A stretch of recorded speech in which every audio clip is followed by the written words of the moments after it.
I had the first robot we have at home. It was like getting another kid. It would get into trouble all the time. I wanted to reset my house, gonna do that while I'm sleeping, and I like wake up to the strange noises in the night, and I'm like, what the heck is going on? We want something that's like relatable and like soft, something that kind of redefines how do we communicate with these artificial entities. You have to dare to like think big and like believe that we will solve this. And we'll solve it pretty fast. It's moving really fast.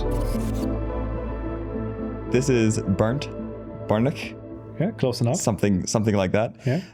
So you grew up in Norway, and I know that you're basically trying to design something that is like a humanoid that's incredibly comfortable to live with and pleasant to be around. And I'm kind of wondering, from your background, did that have any influence on how you're thinking about designing the product now? Maybe. I mean, Scandinavia is known for beautiful design, right? Yeah. I think a lot of it also has to do with just like growing up, being so passionate about the space. And like thinking about it always since I was a kid, all I wanted to do was build humanoid robots. Reading a lot of the sci-fi, watching a lot of the movies, and kind of realizing that like this hard, dark sci-fi future is not what everyone wants. It's kind of like a cheat code. It's if you want something to look really cool, just make it like dark sci-fi. And it's that's not really what people want. Like right? selling controversy. Yeah, it is. And it's like we want something that's like relatable and like soft, part of our space, something that kind of redefines how do we communicate with these artificial entities or intelligences. And in like your day-to-day, when you're thinking about how to design this thing, what does that actually look like in practice? It's a lot of meetings and trying to just ensure consistency across like the entire product. I mean, I wear many hats, but one of them is product visionary. And that's a lot of just saying like, no, that doesn't work. Like, I get it's hard, but like, we can't do that. Like, we have to find a better solution. And not making compromises on these core principles, right? Like, the robot has to be safe, has to be actually capable. It's not a toy. And it needs to be very affordable to actually have the reach that we need. And just living with the product, ensuring that I'm with the product every day, using the product in my own home and just seeing the output, right? Because in the end, like the health of your organization is always seen in the product. And then you're trying to skip level as much as you can every single day to catch things earlier than that. So you're not sitting in your living room and asking Neo to open the door and you're like, holy shit, what happened here? Like why is the glass broken? Yeah. So like, that's a lot of the day to day. And then, I mean, there's a lot of this because we want to make sure we have very passionate early adopters that want to be on this journey together with us. So I think it's quite important to get the messaging out there. Like, I think we have a quite novel, but also very friendly view on like how the world can be. And we need to share it with people so we can kind of build that following that will help us make this a reality. And of course, ensuring we have money to pay all these people. And then balancing all of these. But like my heart and passion belongs in the engineering and the product, right? That's where I'm coming from. Has there been any moments where you actually have it in your home, where you kind of experience some delightful thing that you would not have expected to be a delight? A lot of times. There's been a lot of magic around small things that you just like, you don't, it's not that I didn't expect it. It's more I didn't expect it to be that magical. Like sitting in the couch, reading a book, someone knocks on my door and says like, hey, Neo, can you get that? The robot goes over, opens the door and says hi to the guest, right? It's like fully autonomous. And it's absolutely magical. Is it also partially magical that it's magical for the other person that's experiencing it's a shared that? experience, right? Yeah. There are some things like that.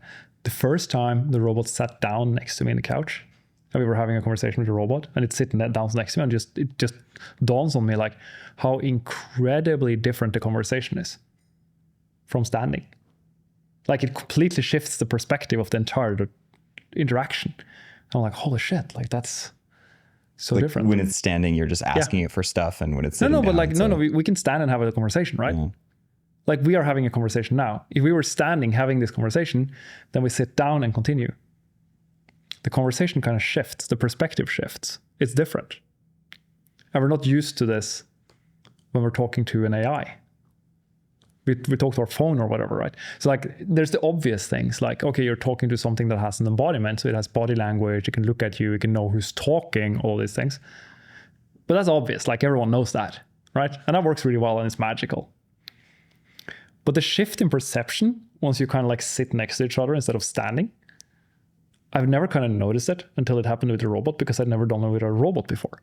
And now I start noticing it with people, right? Because like before it happened with the robot, I never like called attention to it. I was like, whoa, like it's like an out of there kind of experience, because I'd never seen it before. So that was a pretty big surprise. Do you notice that people like form similar attachments? You know, before Roombas became a thing, most people wouldn't expect to form like a really familial attachment or like an animal attachment to a robot. But if you notice that kind of happen, or something similar to that happen when someone has a Neo in their home? Yeah, and way before Neo, right? We had this beautiful experience back in this is back in I think 2019. Yeah, I think so. Where our previous humanoid Eve. And we were doing some trials in healthcare. So we had like an elderly care center, and we had someone have the robot for a while. And we want to fix it, and we're like, we're just going to change the robot because like it's easier than fixing it. Just like, lobotomize. Yeah, like no, we're just going to like take this one. You're going to get a new one. It's like no, you can't take my robot. I don't want a new one. I want this one, right? And it's like saying you can't have a better human. It's just Fred. George. You can't just do that. That doesn't work. So this is a lot of these things. People anthropomorphize, right? Yeah. And I think it's like it's in our nature, and it's quite important. It's a big thing of like.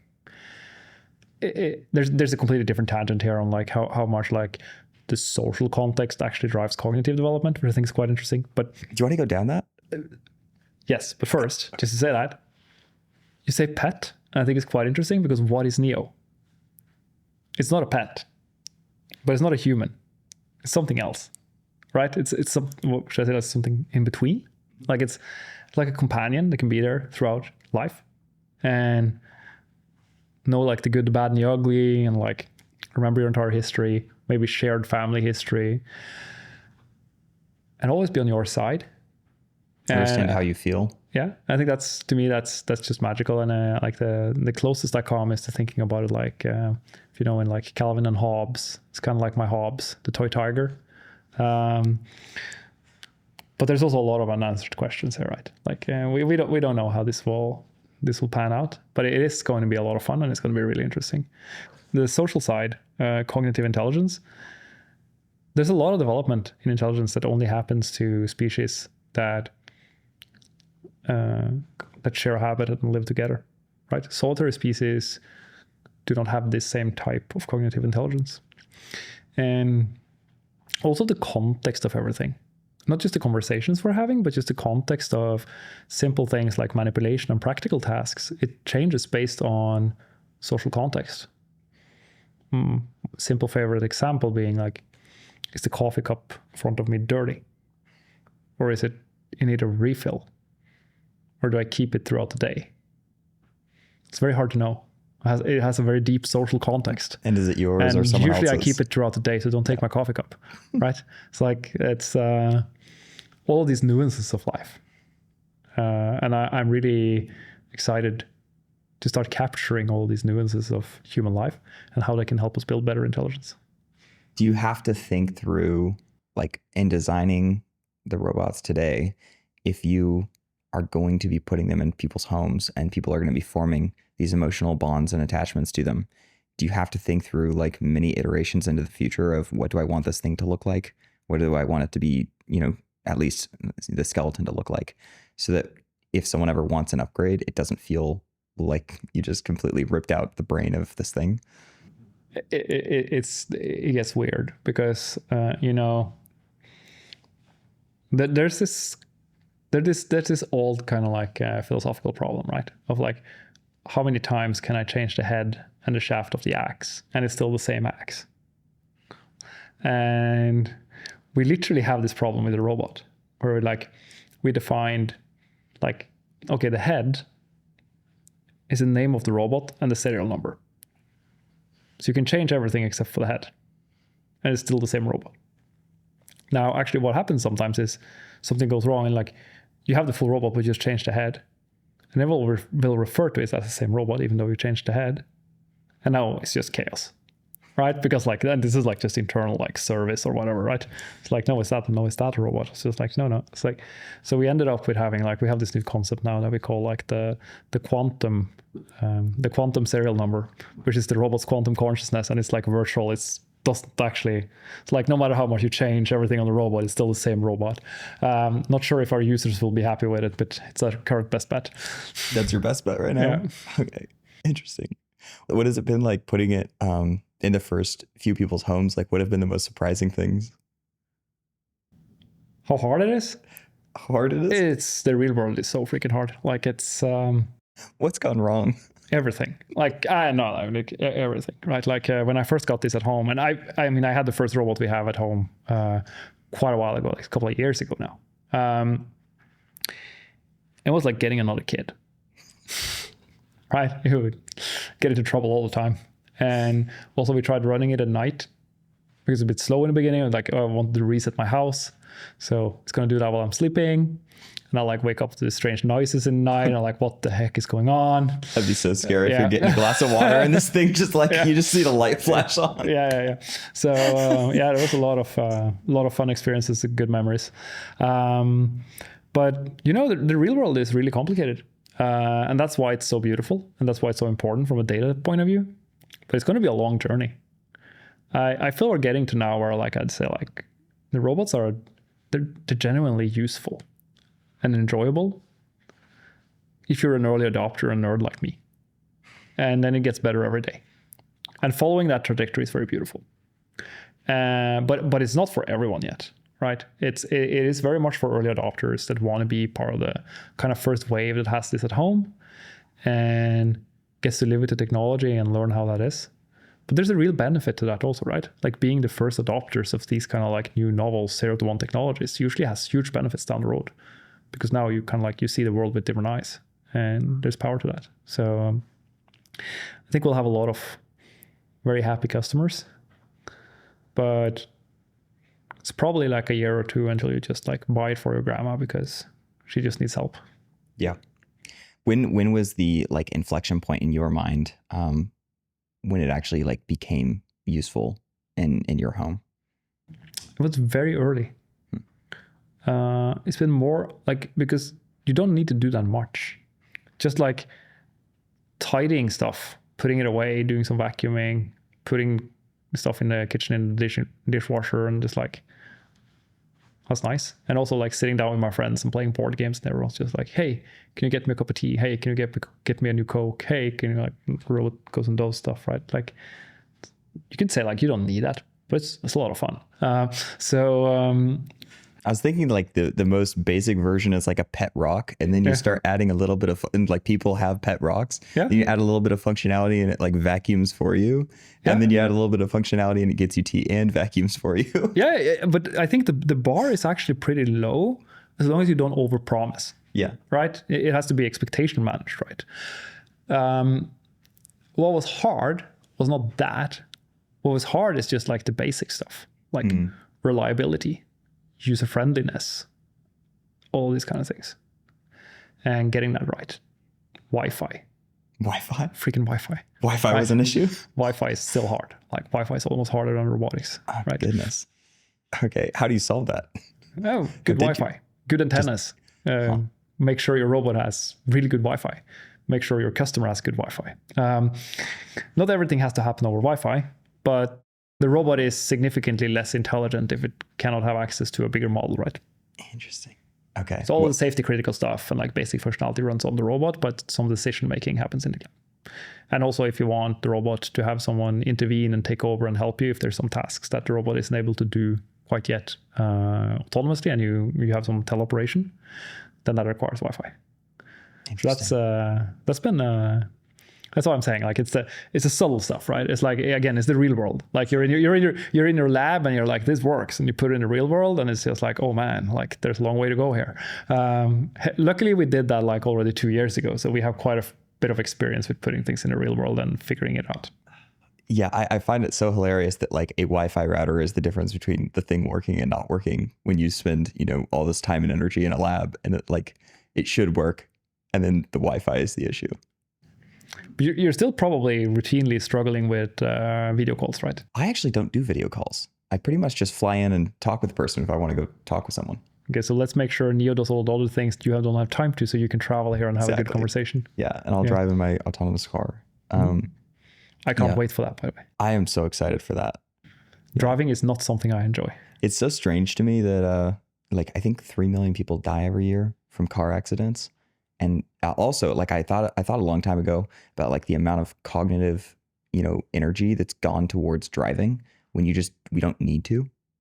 Like the like give back to humanity of just having cars drive on their own has got to be like billions of years of energy. I really always kind of like, I like to very often see the world through like efficiency. Yeah. And that's also kind of like why I do robots, right? Because I think we can create this beautiful future where everyone gets to focus on what they actually are passionate about and want to do, right?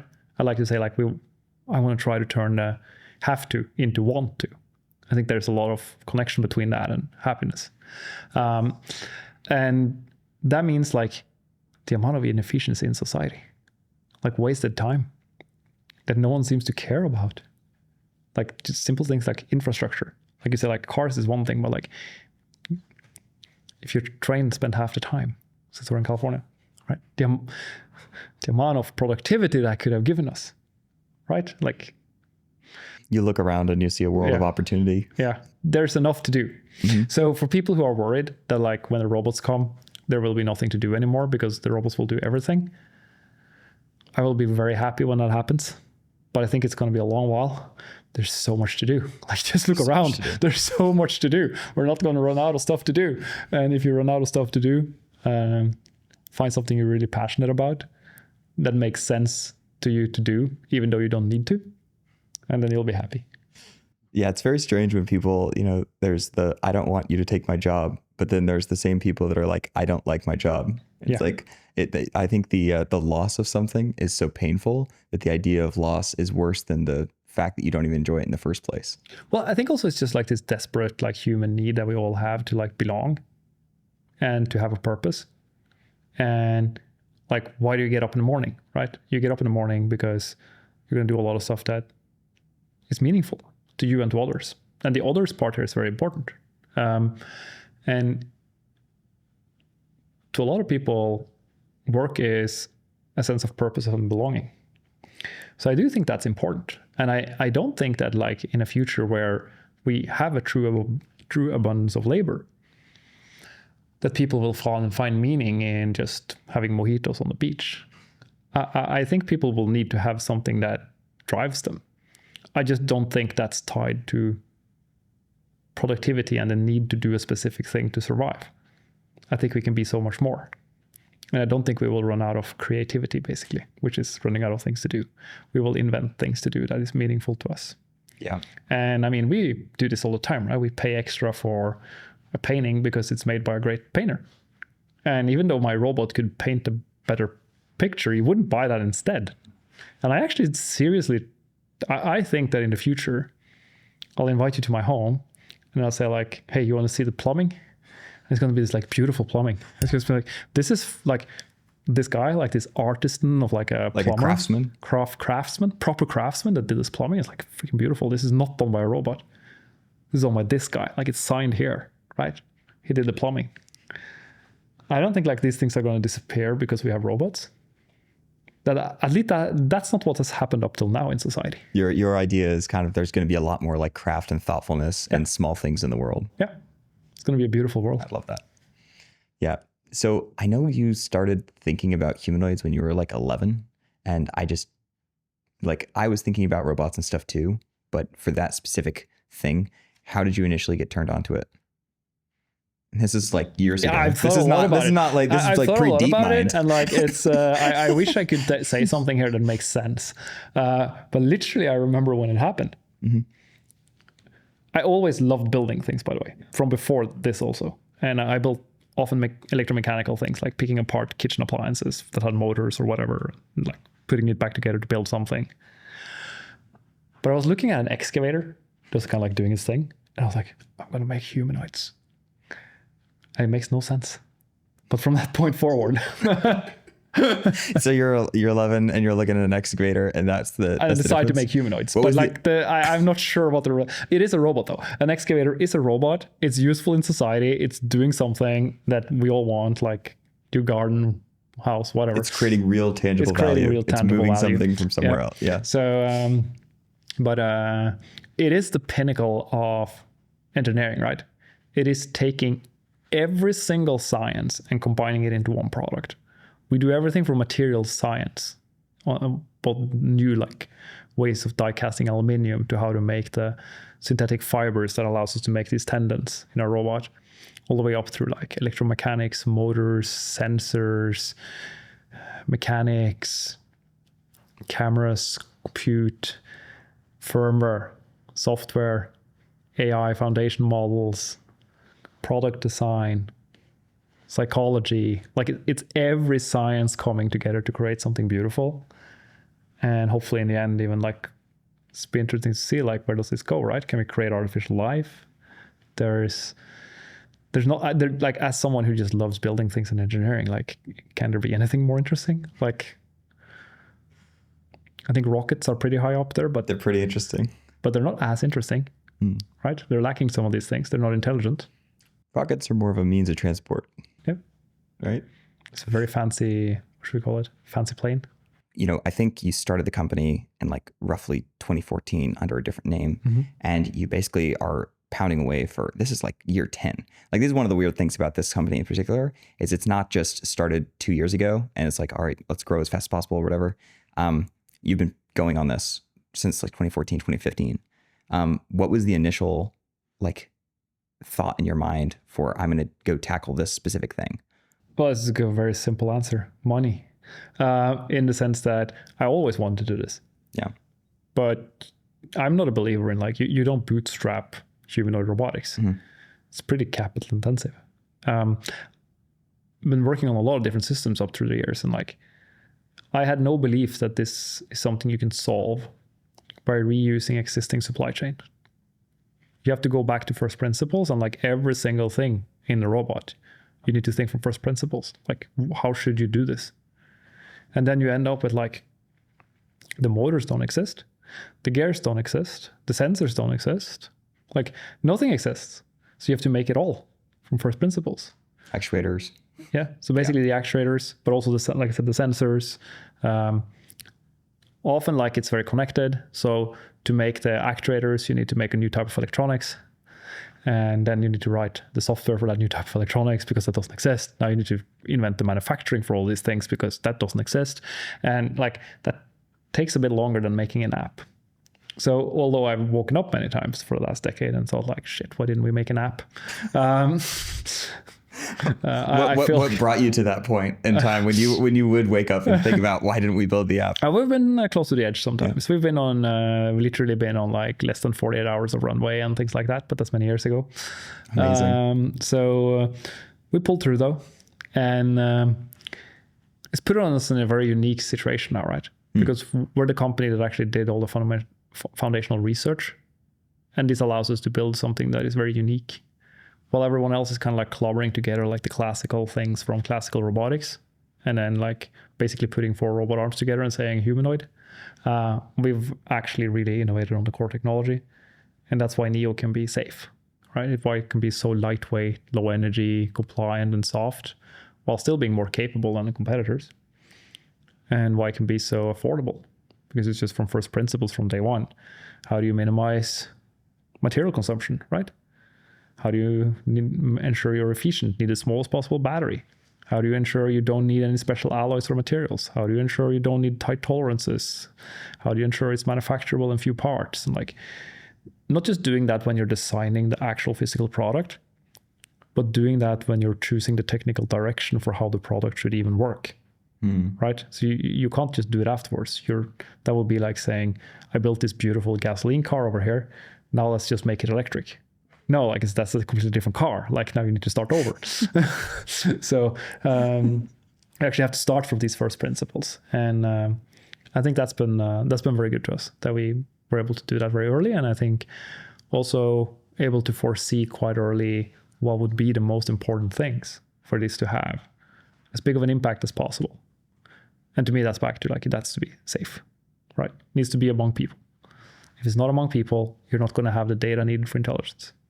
Also, you're not going to be able to be gradually useful, which is so important, because you're not going to just wake up one day and then robots are going to be doing all blue-collar work. No. It's very similar to how the rest of AI field has moved. We didn't wake up one day and just suddenly like, now all white-collar work is automated. No, we're all more productive because we're collaborating with this great tool. And it's like this beautiful symbiosis between man and machine. And humanoids will be no different, right? In the coming couple of years, we'll be gradually more and more useful. And you'll get more stuff done because you have a humanoid. But it won't do everything for you. You'll do it together. And that means it needs to be safe. And like I said, it needs to be able to do their job, be capable.